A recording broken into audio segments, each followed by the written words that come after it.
All right, class, let's get going with our third set of boards for this unit. Topic, early modern period, 1450 to 1750. Our essential question, how did Western Europe countries influence commercial trade around the world? So Western Europe played a huge impact around the world during this time period. First and foremost, we're talking about the Columbian Exchange, the exchange of goods between Europe and Africa to the New World. So things coming to Europe from the New World, you had things, corn, peanuts, potatoes, turkey, peppers, cacao, cocoa, tobacco, pineapple, and things going to the New World. Diseases, which was very devastating to the people of the New World. Livestock, sugarcane, citrus, coffee, bananas, onions, peaches, sorry. Now, sugar and silver would play a huge role in the development of the New World. Both were very labor intensive, required labor, such as slaves. They began to change the land and the economies around the world. So these two were quite important during this time and in the New World and how they changed the New World. Now, the commercial revolution. Banking and money lending became very respectable. So before this time, the church limited the amount of money and or the banking capabilities of people. And so this started to change, and when it became respectable, people started getting into the business. That led to the rise of the joint stock companies, such as Jamestown, Muscovy, a company out of England that operated in Russia, or the Dutch East Indian Company that operated in present-day Indonesia. The Dutch were the biggest power at this time, coming out of the Netherlands. Now, colonies resented European powers. You know, obviously the Europeans that came and take over these areas of the, India and the Indies, Indonesia, present-day Indonesia, they didn't like it there. Now, the rise of the European powers. First, we're talking about Spain and Portugal. King Ferdinand and Queen Isabella united Spain in 1469 when they married. King was from the north, Queen was from the south. They got married, united Spain, 1469, and created a very powerful nation state. Also supporting exploration, such as Columbus, and establishing empires in the New World, where they tried to establish themselves, and they called it New Spain, in Mesoamerica and in South America, and they tried to recreate the exact same kind of living conditions as it is in Spain. 1519, Charles V ruled the Habsburg Empire, which is a very large empire that took on much of present-day Germany, the Netherlands, Spain. Philip II was his son, and he ruled Spain. Charles V gave Philip II Spain, and he tried to invade England with the Spanish Armada, but did not succeed. And it was at this point, Spain started to decline. Philip II felt that England should be part of the Spanish Empire. Now, Portugal continued to try to control trade of the coastal Africa, Indian Ocean, and Spice Islands. Their limited size would eventually cause them to lose these colonies to the British and some to the French.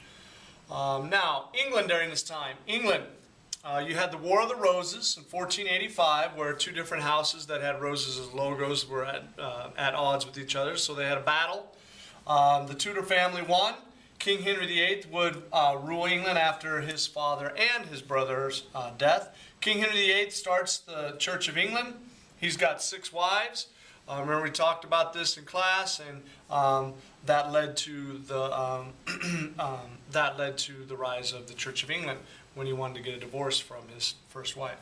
Queen Elizabeth would rule after he died until 1603, and this is England's golden age, where things prospered and England began to rise. James I and Charles I would rule absolutely. This causes the English Civil War. So just like the United States had a civil war in the old days, England had the same thing. The monarchy loses, and Oliver Cromwell becomes Lord Protector, or essentially a dictator. He would rule until he died, and then his Charles I's son comes back. He was in hiding in Europe, comes back, and his brother would rule as well.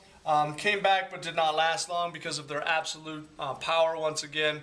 The English monarchy, the English Parliament did not want it, they didn't stand for it. So they removed them and set up a constitutional monarchy, which also established the English Bill of Rights. All right, let's talk a little bit about old France. The 100-Year War from 1337 to 1453 between England and France. They're constantly at battle. This is when Joan of Arc was running around, a 13-year-old leading an army. France begins to unify, but religious problems with the Huguenots. Remember, the Huguenots are French people that are Protestant. Henry IV issues the Edict of Nantes, which gives people religious freedom. Henry IV is the first of the Bourbon kings. Cardinal Richelieu and Cardinal Mazarin increased power of the church and the monarchy, and they did that while some of the monarchs were younger. They came into power and helped increase the power of the monarchy, and the kings were very thankful for that, such as King Louis XIV. He was known as the Sun King. He ruled for 72 years. He built the Palace of Versailles, and never once summoned the Estates General, which is like the Parliament, and France became a huge power during this time. Now, the German areas, which also can be classified as the Holy Roman Empire, the German states were divided into numerous states. At one point, there was like 200 states or more. So that's a problem because they can't unify.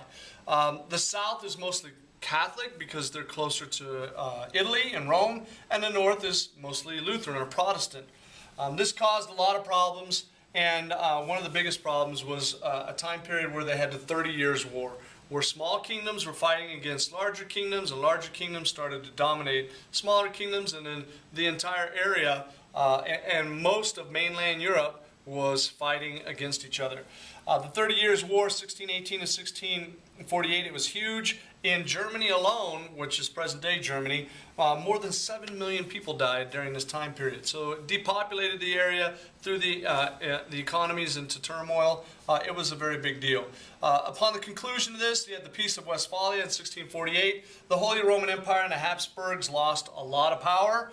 And Prussia, which is in the northern part where present-day Berlin is located, began to increase in power. And let's take a look at our last board, which is Russia, Mother Russia. After the fall of Rome and the Byzantines in the Mediterranean area, the Orthodox Christian religion center moved to Moscow, so it moved north. And at that point, Christianity really began to develop wholeheartedly in Russia. In 1480, Ivan III declared Russia free from the Mongols. Remember, the Mongols had taken over that entire area. The grandson, Ivan IV, or also known as Ivan the Terrible, took the title of Tsar, which in Russia means, Caesar, based off of Roman times. He was an absolute ruler, with the name Ivan the Terrible, and he expanded Russia considerably. In 1613, Michael Romanov, the dynasty of the Romanov dynasty, was elected to rule by the nobles. So the Romanov dynasty began in 1613, and underneath the Romanov dynasty, Peter the Great, 1682 to 1725, sought to westernize Russia. Peter the Great went on tours throughout Western Europe and brought back ideas to a mostly agrarian society in Russia and really tried to enhance their country and build up industry. Catherine the Great ruled 1762 to 96, was enlightened. She undertook the ideas during the Enlightenment that had come over through Western Europe. Was an enlightened despot, but still a harsh ruler who expanded her territory, including the Black Sea, so she could have access to the Mediterranean. Remember, history is no mystery. Take good notes.